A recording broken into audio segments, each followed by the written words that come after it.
Hello everyone, this is सभी आशमी। आज की वीडियो के अंदर जो है मैं आपको डेल्टा WPL सॉफ्टवेयर के अंदर जो है एनालॉग इनपुट लैडर लॉजिक किस तरीके से लिखते हैं वो मैं आपको सिखाऊंगा। तो आइए देखते हैं।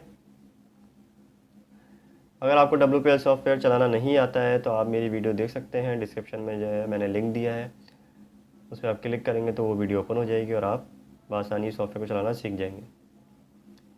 प्रोग्राम टाइटल दे देते हैं एनालॉग, और जिस मॉडल पे मैं आपको आज करके दिखाऊंगा, एनालॉग लैडर लॉजिक लिख के दिखाऊंगा, वो है EX2 सीरीज़। मेरे पास जो है 20EX है, जिसकी जो है लैडर लॉजिक में आपको आज लिख के दिखा रहा हूँ। अच्छा, आपने अगर जो है इसका यूज़र मैनुअल नहीं पढ़ा है तो आप इस सॉफ्टवेयर की मदद से भी जो है फाइंड कर सकते हैं कि कौन सा वेरिएबल जो है डिफ़ाइन किया गया है एनालॉग इनपुट के लिए। तो आपने यहाँ पर जाना है, यहाँ पर होगा डिवाइस कमेंट लिस्ट, इस पर आपने क्लिक करना है। अच्छा, यहाँ पर जो है जो वेरिएबल आप यूज़ करेंगे और उनको जो भी कमेंट देंगे वो यहाँ पर सारे शो होंगे। उसके अलावा यहाँ पर यूज़ डिवाइस कमेंट, ये वो सारे कमेंट हैं जो सॉफ्टवेयर ने या आपके जो PLC है वो सपोर्ट करती है। यानी कि कमेंट जो है पहले से ही यहाँ पर मेंशन किए गए हैं। अगर आप ये मेमोरी 1000 इस्तेमाल करते हैं तो ये कमेंट जो है लिखा हुआ आएगा। सिमिलरली यहाँ पर आप जो है एनालॉग इनपुट के भी जो है ढूंढ सकते हैं, एनालॉग आउटपुट की भी ढूंढ सकते हैं कि उनको क्या जो है वेरिएबल डिफ़ाइन किए गए हैं। तो आइए ढूंढते हैं एनालॉग इनपुट के लिए कौन से वेरिएबल जो है डेल्टा वालों ने इस्तेमाल किए हैं। अब ये देख सकते हैं, आपको यहाँ पर दिख रहा होगा analog input channel 0, analog input channel 1 2 3 4 analog input हैं DVB20X के अंदर। और जो आउटपुट चैनल हैं उनके लिए जो है यहाँ पर D11 11116 D1117 ये जो है आउटपुट के लिए इस्तेमाल किए गए हैं वेरिएबल्स।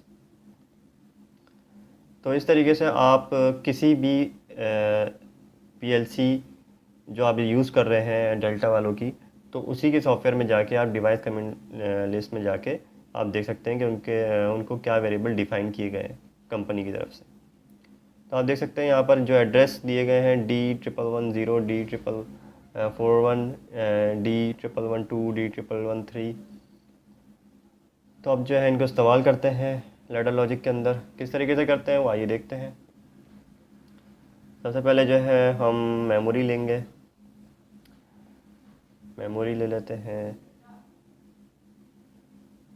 अच्छा, X हम इसलिए इस्तेमाल नहीं कर सकते, वो डिजिटल के लिए डिफ़ाइन किया गया है, और Y आउटपुट के लिए। अगर आपको एनालॉग इस्तेमाल करना है तो आपने मेमोरी यूज़ करनी पड़ेगी, और मेमोरी 1000 नॉर्मली। देखें, आप देख सकते हैं यहाँ पर लिखा हुआ आ रहा है monitoring normally open contact. Then फिर यहाँ पर आपने जो है क्या क्या इस्तेमाल करना है। सबसे पहले जो है हम सिलेक्ट करेंगे कि हमारा इनपुट जो है क्या होगा। फॉर एग्जांपल, हम वोल्टेज इनपुट देना चाह रहे हैं या करंट, मतलब यानी 0 to 10 वोल्ट देंगे एनालॉग इनपुट चैनल पे, या 4 to 20 मिली एम्पेयर। तो उस हिसाब से फिर आपने सिलेक्शन करनी है।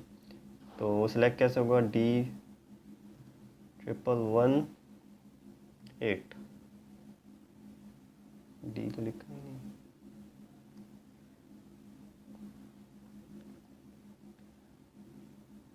ओ, ये तो सैम्पलिंग के लिए है, और सैम्पलिंग को जो है दे देते हैं 2। देन फिर आपने जो है हमने जो है सैम्पलिंग टाइम जो है इसका कर दिया है 2 मिली सेकेंड K2। आप यहाँ डिवाइस कमेंट लिस्ट में जाके देख सकते हैं, और मैंने जो है स्क्रीनशॉट लेके जो है रख लिया है। आप भी अपनी आसानी के लिए रख सकते हैं। देख सकते हैं कि D1118 किस लिए इस्तेमाल हो रहा है।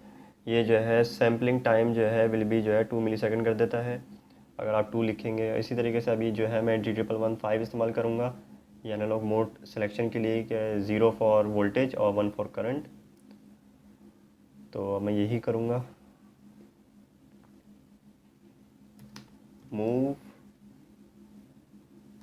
K0 D1115। ठीक है, अब मोड सेलेक्ट भी हो गया। देन अब हम इनपुट चैनल को सिलेक्ट करेंगे।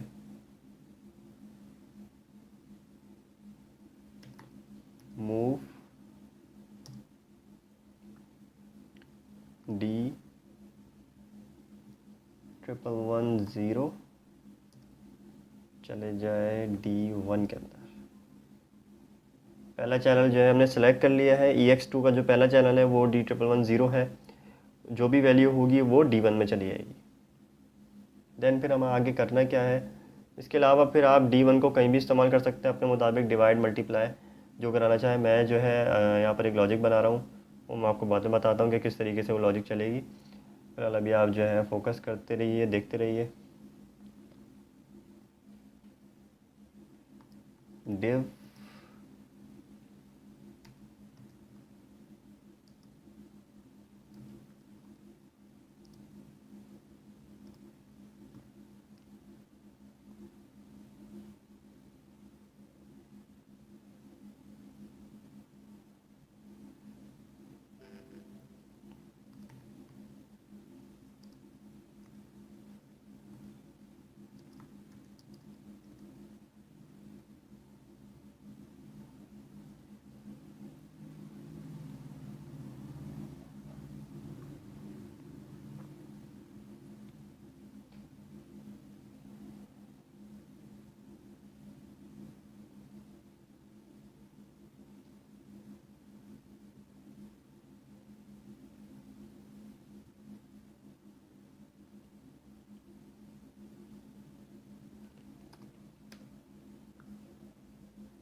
और आउटपुट भी हमने सेलेक्ट कर लिया है, वाई नॉट। अब मैं आपको समझा देता हूँ मैंने किया क्या है। सिंपल जो है, सबसे पहले जो है इसको हम जो है वेरीफाई कर लेते हैं। देन फिर मैं आपको समझा देता हूँ। फिर मैं जो है आपको ये चला के भी दिखाऊंगा किस तरीके से एनालॉग इनपुट में दूंगा, फिर वो ये जो कोडिंग चलेगी फिर आप जो है इस वीडियो के अंदर देखेंगे। तो कंपाइल हो गया है, कोई एरर नहीं है इसके अंदर। सबसे पहले जो है M1000 जो है मॉनिटरिंग नॉर्मली ओपन से जो इनपुट आएगा। सबसे पहले जो है सैम्पलिंग टाइम जो भी होगा वो 2 मिली सेकेंड हो जाएगा। और फिर देन जो है हमने एनालॉग मोड सेलेक्ट कर लिया है, हम 0 to 10 वोल्ट देंगे। तो हमने यहाँ के की वैल्यू 0 जो है D1115 में दे दी है। देन उसके बाद फिर हम एनालॉग चैनल जो है 1 इस्तेमाल कर रहे हैं, तो हमने जो है D1110 जो है उसकी जो भी प्रेजेंट वैल्यू होगी वो D11 में चली जाएगी।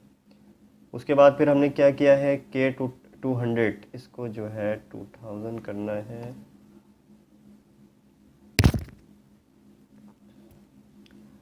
अच्छा, K2000 जो है अभी दोबारा रन करना पड़ेगा, हो गया। K2000 जो है वो डिवाइड होगा K40 से, जो भी आंसर आएगा वो D2 में चले जाएगा। उसके बाद आ जाए नीचे वाले में div D1 divide by D2 और आंसर चलाएगा T3 में। D1 क्या है, D1 वो है जो भी प्रेजेंट वैल्यू होगी एनालॉग चैनल पर, जो वोल्टेज आ रहे होंगे, जो कन्वर्ट हो रहे होंगे, वो सारे जो है D1 में आएंगे। देन फिर वो डिवाइड होंगे D2 से। इसका जो आंसर आएगा वो आएगा 50। तो यानी जहाँ जो भी वैल्यू आएगी वो 50 से डिवाइड होने के बाद D3 में जाएगी। और D3 में जाने के बाद यहाँ पर हमने जो है एक कंपैरिजन का जो है एक वो सिलेक्ट किया है फंक्शन। यहाँ पर जो है D3 के अंदर जो है वो वैल्यू आ जाएगी। फॉर एग्जांपल अगर वो वैल्यू जो है 16 से बड़ी होगी तो आउटपुट जो है ऑन होगा, अदरवाइज आउटपुट ऑन नहीं होगा। अब जो है मैं आपको एनालॉग इनपुट जो है अपनी पीएलसी के साथ मैं आपको लगा के दिखाता हूँ। देन फिर जो है हम यहाँ पर सिमुलेशन देखेंगे।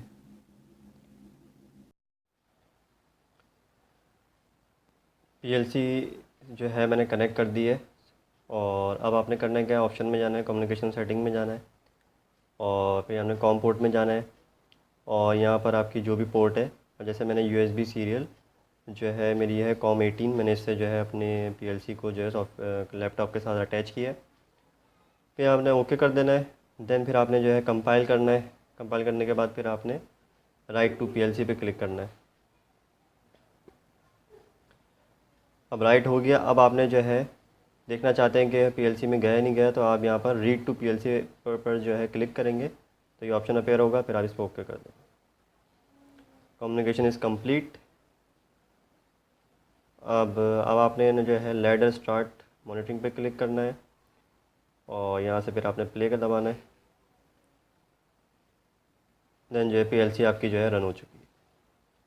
अब आप देख सकते हैं यहाँ पर क्या इनपुट आ रहा है, ये क्या है, चैनल 1 है EX2 का, और यहाँ पर आ रहा है K200, मतलब यानी कि वोल्टेज जो है थोड़े बहुत कम ज़्यादा हो रहे हैं, जिसकी वजह से रेजोल्यूशन भी कम हो रही है, ज़्यादा हो रही है। अब जो है मैं वोल्टेज को जो है बढ़ाऊँगा, आप देखिएगा यहाँ पर ये 200 से जो है मैक्सिमम होना शुरू हो जाएगा, 300, 400,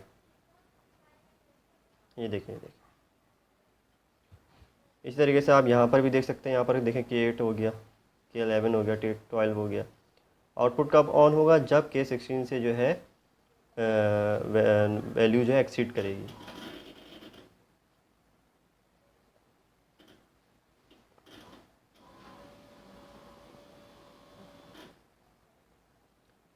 तो इसी तरीके से आप जो है एनालॉग कोडिंग जो है लिख सकते हैं DVB20EX की। और किसी किस्म की क्वेरी हो तो आप मुझसे कमेंट के ज़रिए पूछ सकते हैं। इंशाल्लाह नेक्स्ट वीडियो में आपसे मुलाकात होगी। अल्लाह हाफ़िज़।